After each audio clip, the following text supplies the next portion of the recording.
कैवल्यमिव संस्थितः।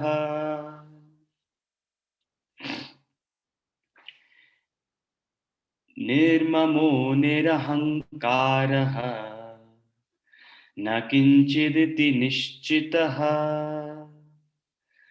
अन्तर्गलितसर्वाशः कुर्वन्नपि करोति न। मनः प्रकाशसम्मोहः स्वप्नजान्यविवर्जितः। दशां कामपि सम्प्राप्तः भवेद्गलितमानसः।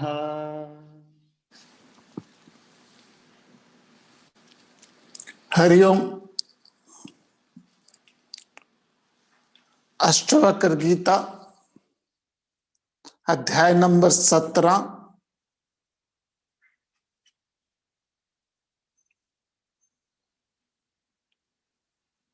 Hariom, can you guys see me? Okay, Yes. हाँ जी, we can see you. Shrimad Ashtavakra Gita अध्याय नंबर 17 श्लोक नंबर 15 से शुरू करेंगे।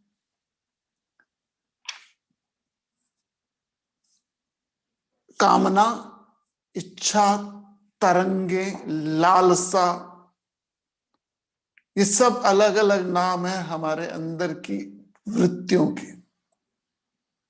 जितनी ज्यादा वृत्तियां स्ट्रांग होंगी, मींस जितनी ज्यादा डिजायर स्ट्रांग होंगी, उतना हम एजिटेटेड ज्यादा होंगे। जितनी डिजायर्स कम होंगी उतना एजिटेशन कम होंगे। वो तमस भी हो सकता है।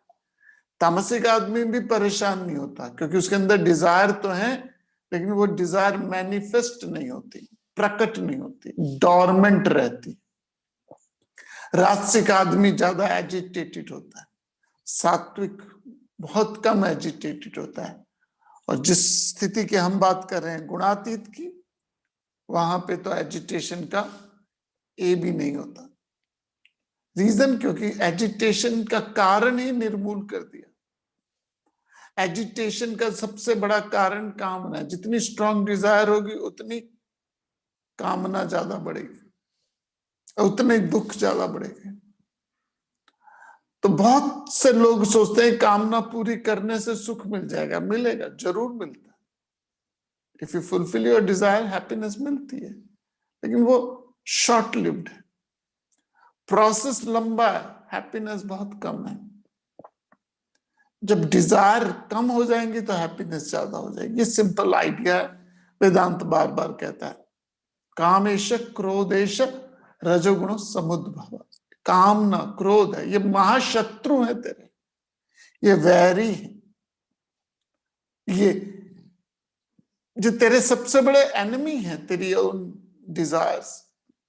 और उन्हीं को हम सबसे ज्यादा संभाल के रखते हैं। मेरी डिजायर, मेरी लाइक्स, मेरी बात नहीं मानेगी, मैंने ऐसे बोला था, मैंने ऐसे कहा था। और उसी प्रपंच में फंसते फंसते जीवन बीत जाता है। And then you realise we have wasted our life on a silly desires. हमने अपनी सारी जिंदगी सिली सिली डिजायर्स पे वेस्ट कर दी। And then it's too late. So यहां अष्टावक्र हमें उस स्थिति के बारे में बता रहे हैं जो हमारा बर्थ राइट है। अष्टावक्र उस स्थिति के बारे में बता रहे जिसके लिए हम इस दुनिया में टपके, और वो है मोक्ष। और मोक्ष होने के बाद, ब्रह्म ज्ञान होने के बाद, उस शिखर पे पहुंचने के बाद, मंजिल पर पहुंचने के बाद की क्या स्थिति होती है, उस पर चर्चा है अष्टावक्र गीता।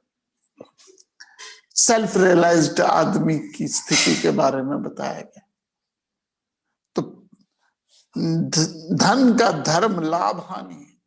धन का धर्म है, धन से अटैचमेंट, लाभ हानि आएगी आएगी। और लाभ आपको खुशी देगा और हानि आपको दुख देगी। तन का धर्म सर्दी गर्मी, तन का धर्म भूख प्यास है। ये तन का धर्म है। ऐसा कोई शरीर नहीं है जिसे भूख ना लगती हो। ब्रह्मज्ञानी के शरीर को भी भूख लगती है। धन तन का धर्म है, मन का धर्म है सुख दुख, और बुद्धि का धर्म है मान अपमान। सर्वधर्मान परित्यज्य मामेकम शरणम व्रज। इन धर्मों से निकल के तुम मेरी शरण में आ, मैं तुझे सारे पापों से मुक्त कर दूंगा। पाप का मतलब है एजिटेशन से, तुझे सारी एजिटेशन से मुक्त करा दूंगा। माशुचा, माशुचा मीन्स डोंट वरी। सो पूरी की पूरी जर्नी क्या है, अपनी कामनाओं को, डिजायर्स को धीरे धीरे धीरे धीरे कम करना। और जिसने डिजायर कम कर ली वो संसार को कैसे देखता है, उसकी संसार के प्रति दृष्टि कैसी है, उस पे चर्चा करते हैं अध्याय नंबर 17 श्लोक नंबर 15 में। अध्याय नंबर 17 श्लोक नंबर 15 इस बात पे चर्चा करता है। सुखे दुखे नरे नार्याम संपत्सु विपत्सु च विशेषो नैव धीरस्य सर्वत्र समदर्शिनः। सुखे दुखे नरे नार्याम संपत्सु विपत्सु च विशेषो नैव धीरस्य सर्वत्र समदर्शिनः। For such a man with patience, pleasure and pain, men and women, success and failure are alike. For him, everything is equivalent. Ashtavakra कहते हैं धीर पुरुष सुख दुख में, धीर पुरुष सुख दुख में, पुरुष में, नारी में, संपत्ति में और विपत्ति में अंतर ना देखता हुआ सर्वत्र समदर्शी होता है। सर्वत्र समदर्शी होता है। दो शब्द ध्यान से सुन लीजिएगा, जिंदगी भर कंफ्यूजन नहीं रहेगी। एक होता है समदृष्टि, एक होता है समवृत्ति। एक होता है समदृष्टि और एक होता है समवृत्ति। ब्रह्म ज्ञानी व्यक्ति की सबसे समदृष्टि है, समवृत्ति नहीं है। ये कंफ्यूजन बहुत लंबी चलती है हमारी लाइफ में, और ये वाली को भी हुई थी भगवान राम से। वाली को भी भगवान राम से हुई। वाली ने को जब राम जी ने मारा तो वाली ने ये प्रश्न पूछा कि आपका नाम तो समदृष्टि है, संभाव है, सबसे एक भाव है, फिर मुझे मारा, सुग्रीव को क्यों बचाया? समदृष्टि का मतलब है सबसे संभाव, समवृत्ति का मतलब है सबसे अलग अलग व्यवहार। आपका व्यवहार अलग है, आपकी दृष्टि सबसे अलग, एक जैसी हो सकती है। जैसे आपकी पांव से लेके बाल तक, पांव से लेके बाल तक आपकी दृष्टि में वननेस है। मैं एक शिवेंद्र नागर हूं, बाल से लेके पांव तक समदृष्टि।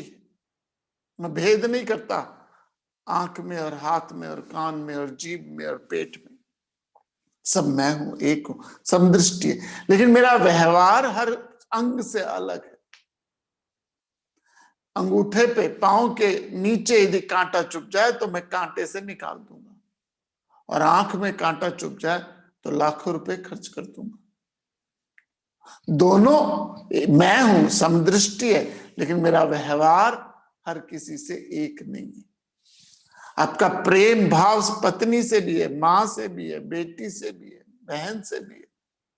आपका प्रेम भाव सबसे है, लेकिन आपका व्यवहार प्रेम का सबसे एक नहीं है। समदृष्टि हो, समवृत्ति नहीं हो। ये कंफ्यूजन हो जाती है सब लोगों को। सोचते हैं ब्रह्म ज्ञानी व्यक्ति सबसे सम व्यवहार करेगा। सबसे सम व्यवहार नहीं करता, ना करना पड़ता, ना कर सकता, ना करना चाहिए। आपका व्यवहार अलग है, संभाव हो, सम व्यवहार अलग है। तो यहां समदृष्टि कहा गया। और समदृष्टि व्यक्ति सुख से, दुख से, लाभ से, हानि से, मान से, अपमान से, सुख से, दुख से, नर से, नारी से, संपत्ति से, विपत्ति से कोई भी भेद नहीं रखता। देखिए, शब्द ध्यान से सुनेगा, जिंदगी आपको हैरान करे तो अच्छा, जिंदगी आपको हैरान करे तो अच्छा, परेशान ना करे। हैरान होना सहज है, स्वाभाविक है, सही है। परेशान होना सहज स्वाभाविक नहीं है। कई बार आप हैरान परेशान दोनों हो जाते हो। कई बार आप हैरान होते हो, परेशान नहीं होते। जैसे मैजिशियन आपके सामने मैजिक दिखा रहा है, आपको मैजिक से कबूतर निकाल रहा है या कुछ और निकाल रहा है, वो मैजिक कर रहा है, आप हैरान हो, परेशान नहीं।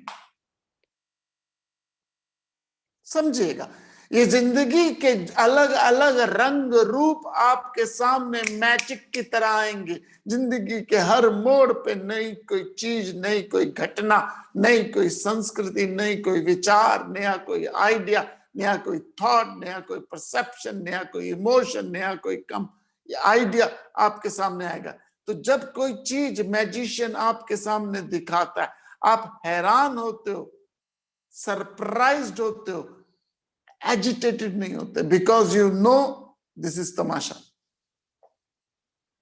हैरान होना अच्छी बात है, परेशान होना नहीं। कई बार हम परेशान होते हैं, हैरान नहीं होते, बेकार के परेशान हो रहे हैं।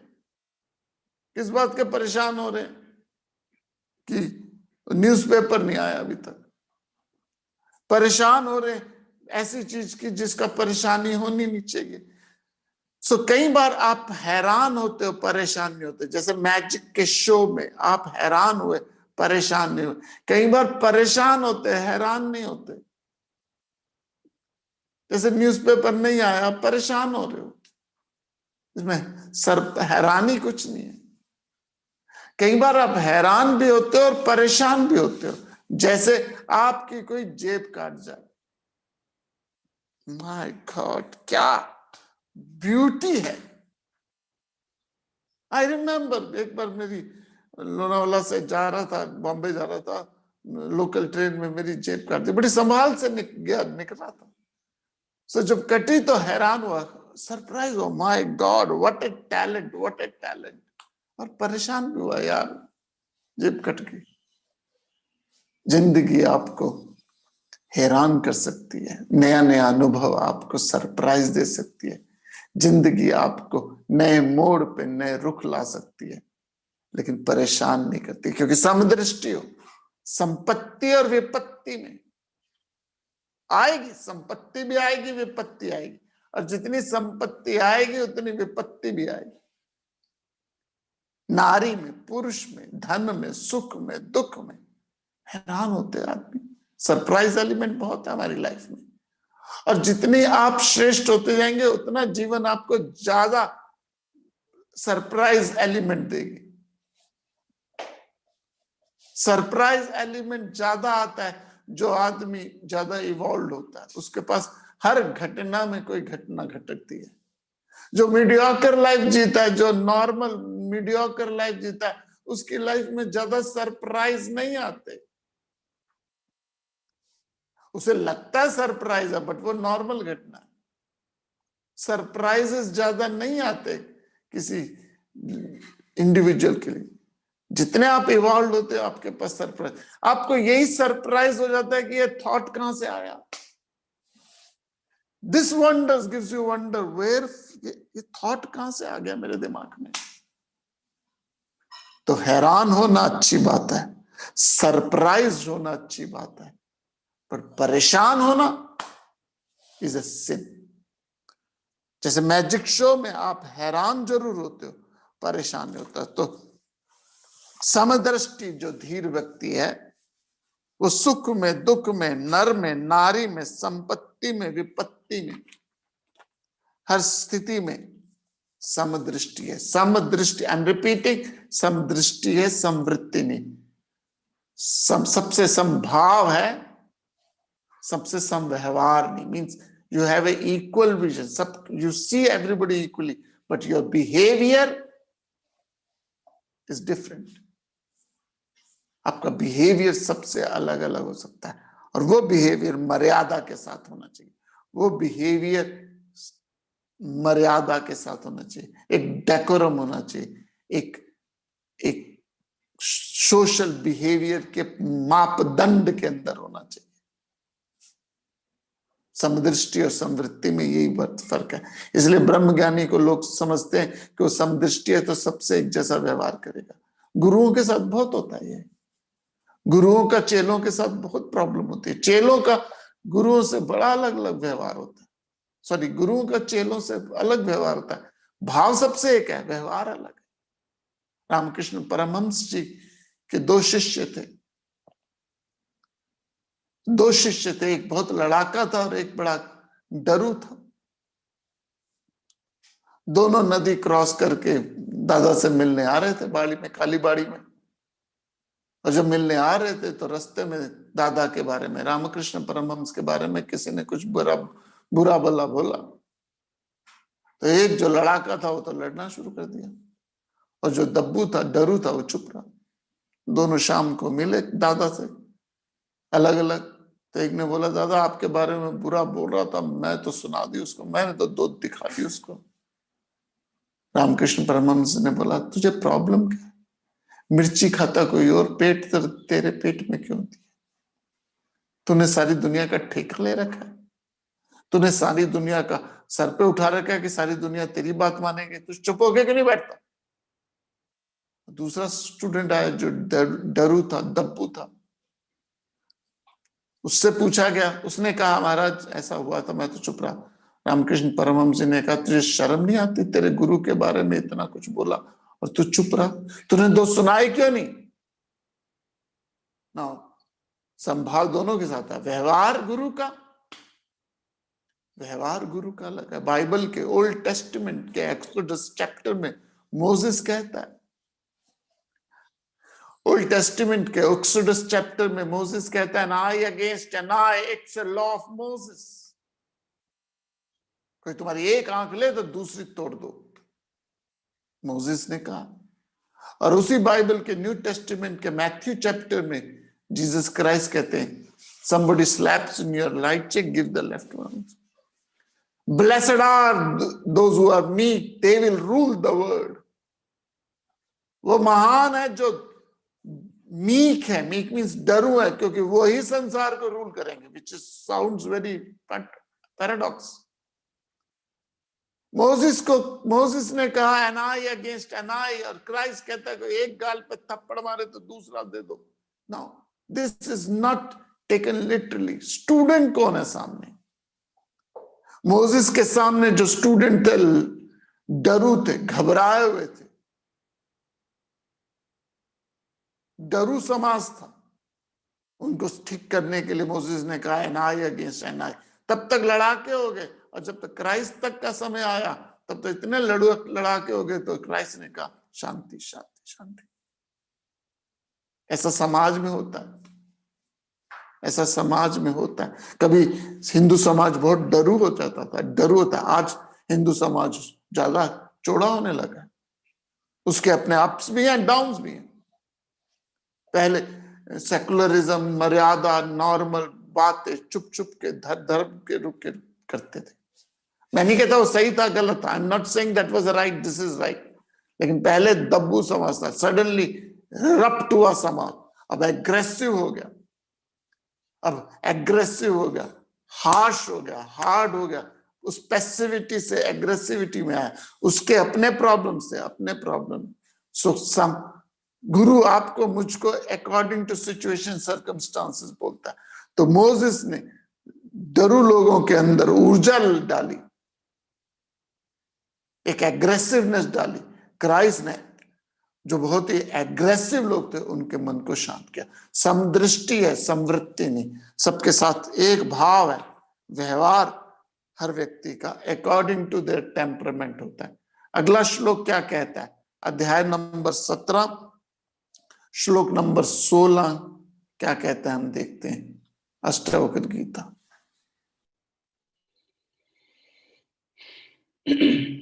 न हिंसा नैव कारुण्यं नौद्धत्यं न च दीनता नाश्चर्यं नैव च क्षोभः क्षीण संसरणे नरे न हिंसा नैव कारुण्यम् न औद्धत्यं न च दीनता नाश्चर्यं नैव च क्षोभः क्षीण संसरणे नरे.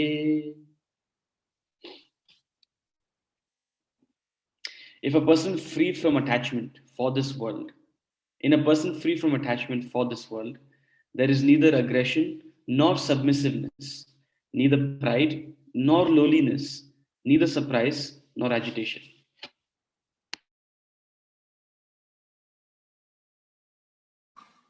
क्षीण संसार वाले पुरुष में ना तो हिंसा है और ना ही करुणा, ना गर्व है ना दीनता, ना आश्चर्य है न शोभ ही होता है।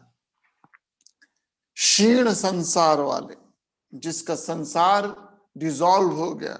श्लोक नंबर 16, न हिंसा न चैव कारुण्य क्षीण संसरे एक दंत दयावंत चार भुजाधारी, एक दंत दयावंत चार भुजाधारी। गणेश जी के बारे में कहते हैं वो एक दंत है, एक दांत है गणेश जी का, मीनिंग पेयर्स ऑफ ऑपोजिट से ऊपर उठे हुए हैं Ganesh ji. Ganesh ji pairs of opposite से ऊपर हैं। लाभ हानि सुख दुख मान अपमान जय पराजय से ऊपर उठे। एक जमीन पे पांव है, एक जमीन से ऊपर है पांव। वो संसार में है लेकिन संसार से अटैच नहीं है। चूहा है, मूषक है जो आज्ञा ले रहा है मोदकम खाने की। चूहा सिंबलाइज करता है ग्रीड, तो सेल्फ रियलाइज आदमी गणेश को सिंबलाइज करते हैं, जो एक दंत दयावंत चार भुजाधारी, पेयर्स ऑफ ऑपोजिट से ऊपर उठ चुके हैं। न सुख न दुख न लाभ न हानि न मान न अपमान न जय न पराजय। संसार जिसके मनुष्य न हिंसा न करुणा, ना द्वंद्वता है ना दीनता है, ना आश्चर्य न शोभ। सपने में आपको, सपने के अनुभव से जागने के बाद आपकी क्या वृत्ति है? न क्रोध है, न भय है, न शोभ है, न हिंसा, न करुणा है, न दीनता है, न आश्चर्य है, न शोभ, कुछ नहीं। जागने के बाद सपन के हर अनुभव से आप निर्लेप हैं। जागने के बाद सपन के हर अनुभव से आप विरक्त हैं। लेकिन जब तक सपने में थे, सपना आपको मुझको सच भासता था। ब्रह्म ज्ञानी व्यक्ति उदासीन है, पेयर्स ऑफ ऑपोजिट से ऊपर उठ चुका है, उसको कोई भी चीज एक्साइट नहीं करती है। In the sense, self realisation के बाद हम सब लोग किस स्थिति में होते हैं हम अभी इमेजिन भी नहीं कर सकते। हम इमेजिन नहीं कर सकते, क्यों? क्योंकि हमारी सोच से बहुत ऊपर है। लेकिन कोशिश कर रहे हैं एस्ट्रोवर्कर उस स्थिति को समझाने की, जिसका हमारा बर्थ राइट है, जिसके लिए हम इस दुनिया में आए हैं। आगे क्या कहते हैं? अध्याय नंबर 17 श्लोक नंबर 17 में आगे क्या कहते हैं एस्ट्रोवर्कर, वो हम देखते हैं। Chapter number 17 verse number 17।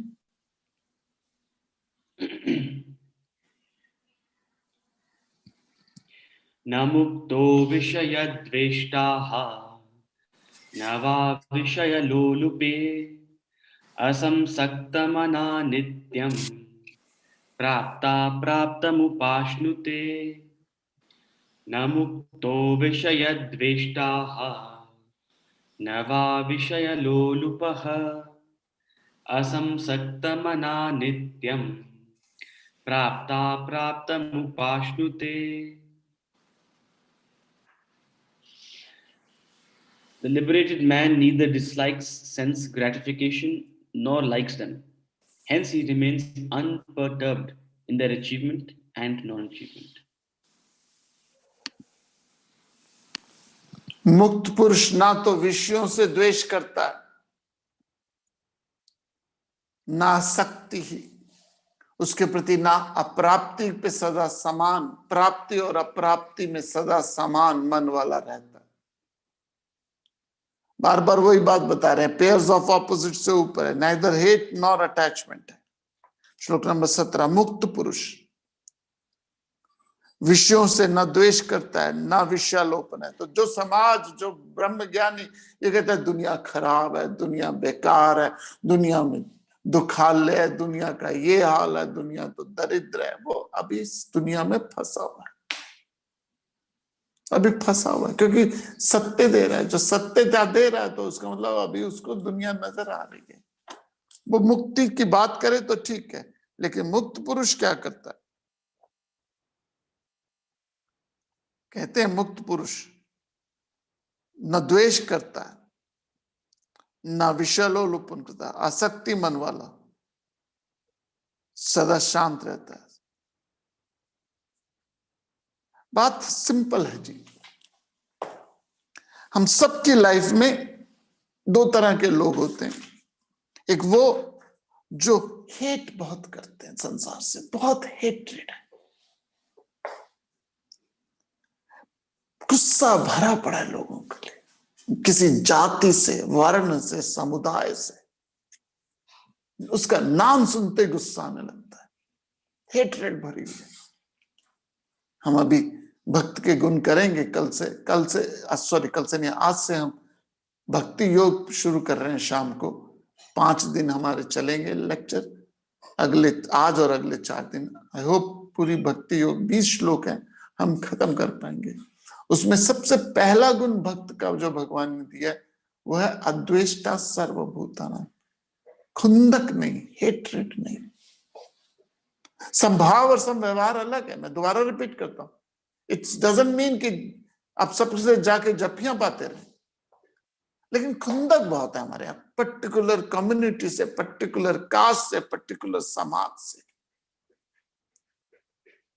और ये मैं बार बार आपको रिपीट करता हूं, खुंदक भी अटैचमेंट है, खुंदक भी अटैचमेंट है। यदि राग अटैचमेंट है तो द्वेष भी अटैचमेंट है। लिख लीजिए, दिमाग में गांठ मार लीजिए आप। ब्रह्मज्ञानी व्यक्ति, इवॉल्व इंडिविजुअल, न राग है न द्वेष है। यदि आपके अंदर राग नहीं है, चलो अटैचमेंट नहीं है, लेकिन एक अगर अवर्शन है, खुंदक है, द्वेष है, तो भी अटैचमेंट है। और बात ध्यान से सुन लीजिएगा, जिस समाज, कम्युनिटी, इंडिविजुअल, जिस व्यक्ति, समाज, इंडिविजुअल, सोसाइटी, कंट्री, व्यक्ति से आपको सबसे ज्यादा खुंदक है, वो समाज, व्यक्ति, इंडिविजुअल, देश आपको बार बार मिलेगा। आपको उन लोगों के साथ ही बैठना पड़ेगा जिससे बहुत खुंदक है। क्यों? क्योंकि जब तक न्यूट्रलाइज नहीं करोगे अपनी गुस्से को, खुंदक को, आप की वासना बनी रहेगी। जिस व्यक्ति से, सपोज आपको किसी व्यक्ति से बहुत खुंदक है, परिवार में किसी व्यक्ति से खुंदक है, वो व्यक्ति आपको जन्म जन्म तक मिलता रहेगा। उस तरह का व्यक्ति जन्म जन्म तक मिलेगा। और कब तक मिलेगा? जब तक आप उस द्वेष को न्यूट्रलाइज नहीं करते। This is true in a microcosm, also true in a macrocosm. तो यदि आपको किसी समाज से, किसी संस्था से, किसी ऑर्गेनाइजेशन से, किसी धर्म से, किसी कंट्री से गुस्सा है, खुंदक है, उसका नाम सुनते ही आपके बीपी बढ़ जाता है, जॉली वेल आपको वो इंडिविजुअल, समाज, सोसाइटी, कंट्री वारंवार मिलेगी। कब तक मिलेगी? जब तक द्वेष न्यूट्रलाइज होता। तो राग छोड़ने हैं, द्वेष भी छोड़ना है। क्योंकि राग यदि अटैचमेंट है तो द्वेष भी अटैचमेंट है। राग यदि फंसाती है, द्वेष आपको फंसाती है। आपको कितना द्वेष है हुटू कम्युनिटी से? आपको कितना द्वेष है ज़ुलू कम्युनिटी से? आपको कितना द्वेष है, गुस्सा है मैनचेस्टर यूनाइटेड से? आपको कितना द्वेष है मैनचेस्टर यूनाइटेड से? कितना द्वेष है हुलू से? कितना द्वेष है आपको ज़ुलू कम्युनिटी से? You don't say. सर आप क्या नाम ले रहे हो, हमें तो पता भी नहीं है। क्यों? क्योंकि ना राग है ना द्वेष है। क्योंकि द्वेष नहीं है तो आप उसके बारे में जानते नहीं। यदि जानते हो तो वो आपके सामने हमेशा टपका रहेगा, सामने रहेगा। इसलिए ब्रह्म ज्ञानी व्यक्ति हेट से ऊपर है। भगवत गीता के भक्त के पहले गुण में भगवान जी ने बाउंसर मारी है। सबसे पहले गुण में भगवान जी ने बाउंसर मारी है, अद्वेष्टा सर्वभूतानां। सो प्लीज मैं आपको इनवाइट करता हूं अगले 5 दिन, आज और अगले 4 दिन शाम को 7 से 7:15 तक हम भक्ति योग शुरू कर रहे हैं। भगवत गीता का 12वां अध्याय, फैसिनेटिंग पोर्शन, स्पेशली श्लोक नंबर 8, 9, 10, 11, ये 4 श्लोक, श्लोक नंबर 8, 9, 10, 11 इनक्रेडिबल वर्सेस। इससे सुंदर एनालिसिस स्पिरिचुअलिटी की I am sorry I have not heard seen anywhere in the world. कितना ह्यूज स्पेक्ट्रम दिया है, कितना सुंदर एनालिसिस किया है। अद्वेष्टा सर्वभूतानां मैत्र करुण एवच निर्ममा निरहंकार समदुःख सुख क्षमी। 35 गुण देंगे भगवान, 1 नहीं, 2 नहीं, 3 नहीं, 35 गुण देंगे। और उस 35 गुणों में से भी आप 1 गुण भी धारण कर लो, बेड़ा पार। बड़े सुंदर बार्गेनिंग कर रहे हैं भगवान। Buy 1 get 34 free, buy 1 and get 34 free. 35 गुण में से 1 गुण भी ले ले, स्वेटर का 1 धागा भी आ जाए तो पूरा स्वेटर उधर जाता है। अद्वेष्टा सर्वभूतानां, यहां पे भी वही बात बोली है 17वें श्लोक में। ब्रह्म ज्ञानी व्यक्ति द्वेष नहीं करता, क्योंकि जहां द्वेष है वो व्यक्ति, वो स्थिति, वो सोसाइटी, वो इंडिविजुअल, वो कंट्री आपको बार बार आपके सामने आ जाएगी। उससे गुस्सा और बढ़ेगा, उससे गुस्सा और बढ़ेगा तो आपके ख्यालात में इच्छा और बढ़ेगी। क्योंकि यदि राग इच्छा है, कामना इच्छा है, तो जॉली वेल समझ लीजिए द्वेष भी इच्छा है, द्वेष भी राग है, नेगेटिव राग है, लेकिन राग है। हम समझते नहीं है ये बात और द्वेष लेके बैठे रहते हैं और अपने आप को कहते हैं हम बड़े स्पिरिचुअल हैं। आगे क्या कहते हैं, एक श्लोक और करते हैं। अध्याय नंबर 17, श्लोक नंबर 18, श्री अष्टावक्र गीता।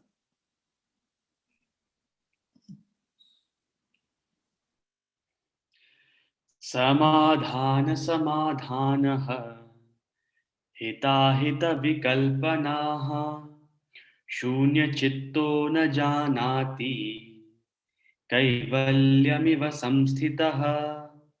समाधान समाधानः हिताहित विकल्पनाः शून्यचित्तो न जानाति कैवल्यमिव संस्थितः।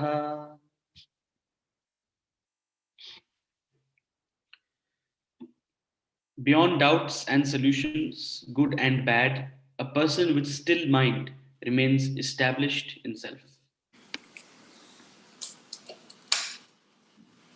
संदेह और समाधान एवं हित और अहित की कल्पना से परे शून्य चित्त वाला पुरुष कैवल्य में स्थित रहता है।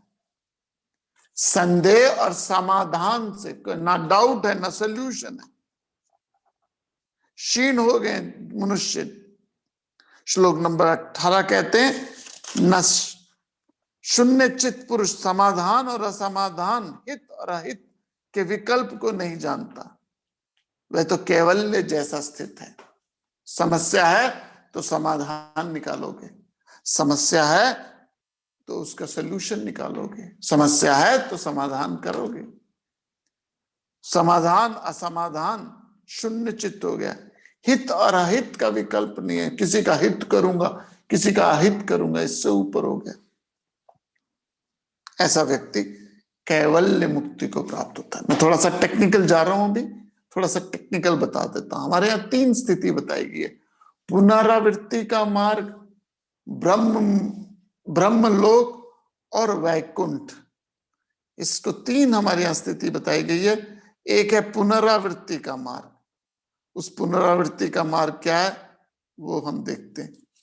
ये है भूलोक, ये भूलोक है। भूलोक से कुछ लोग जाते हैं,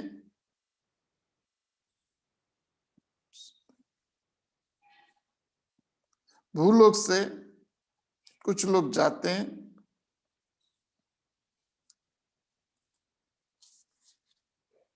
मैं दूसरे में दिखाता हूं।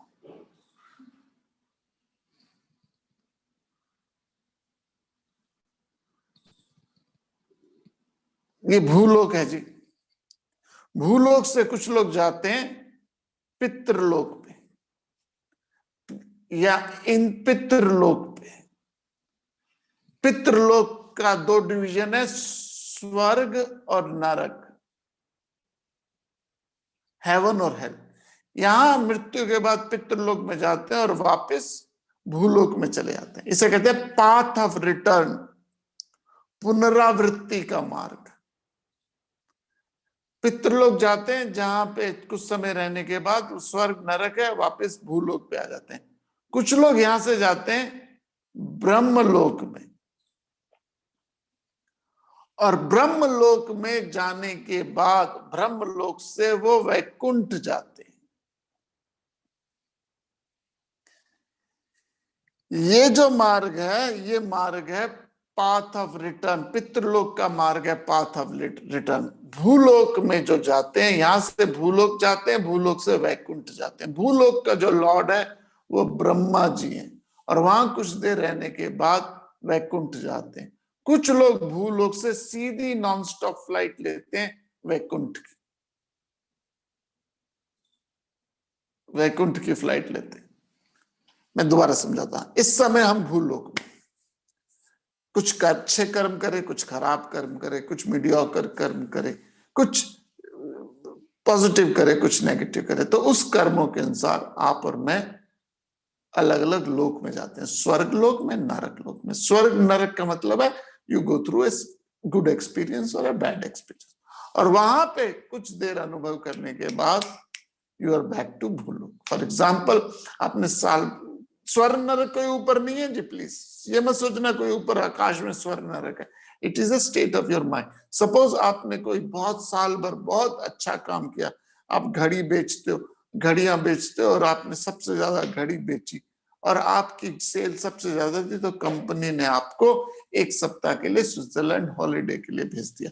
अब एक सप्ताह स्विट्जरलैंड हॉलीडे के लिए आपको भेजा, एक सप्ताह आप स्वर्ग लोक में, और वो पितृलोक है, वो इंद्रलोक है। भूलोक से आप स्विट्जरलैंड गए, भू स्वर्गलोक में गए, से एक सप्ताह परिवार के साथ एंजॉय किया, थारोली रेलिश किया, and then you are back to Bhulok. That's the path of return, पुनरावृत्ति मार्ग। या मान लीजिए आपने कुछ गलत खा लिया और लोकल हॉस्पिटल में, किसी छोटे शहर के लोकल हॉस्पिटल में फंस गए, और वहां के खराती सरकारी अस्पताल में जाके एक सप्ताह आपको रहना पड़ा, दर्द से कराह रहे हो, एक सप्ताह आप जो हॉस्पिटल में पड़े रहे, वो नरक था। वहां पे भी ठीक होने के बाद you back to Bhulok. This is the normal process Bhulok. कुछ लोग यहां से जाते हैं ब्रह्मा जी के पास, ब्रह्मा जी के पास जाते हैं। ब्रह्मा जी के पास सरस्वती निवास करती है।